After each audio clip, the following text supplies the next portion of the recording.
Chef Belinda, and welcome to my kitchen. Today I'm going to show you how to make a spicy olive oil that we call Piri Piri. Piri Piri is the African word for pepper, and this Piri Piri oil is used very frequently and is very common in African cuisine. Before we build our Piri Piri oil, we're going to heat our olive oil, and the reason we do that is because all of the other ingredients in the oil are raw ingredients. By heating the olive oil to a temperature of at least 225 degrees and then building our oil in the jar, it eliminates the possibility of the ingredients becoming contaminated.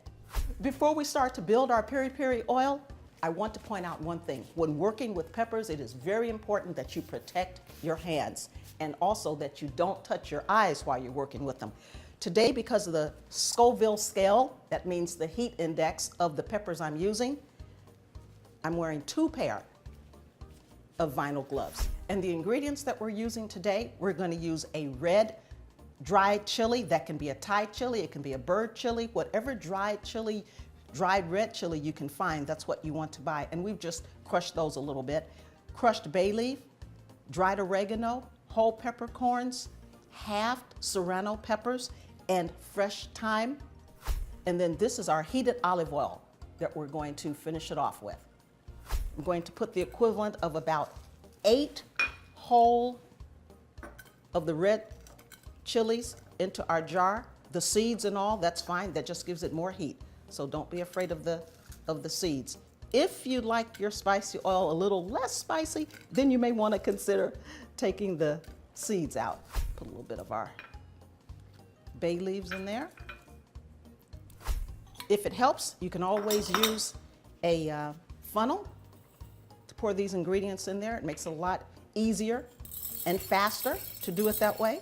So don't be ashamed if you need a little bit of help.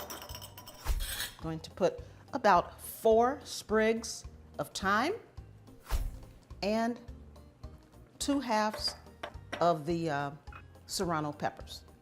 Then we'll top it off with our olive oil. And it will take about, the size container that I'm using will take about a cup of olive oil. Sit this out of the way. I don't completely clamp it down while the olive oil is still hot. I sit it to the side, and when it cools off a little bit, then I clamp the top down on that, and there you have. I would let it sit for about a week until it reaches its full strength, and then you can start to use it. Okay, and so here we have our finished jars of our Piri Piri oil. These make wonderful gifts, and you can buy very decorative jars or bottles in your craft store. The only thing I would caution you to do is that before you fill the jars with all of your ingredients, make sure that you sterilize them first. The sterilization process is very simple. You sit the jars or the bottles in a 225-degree oven for 20 minutes.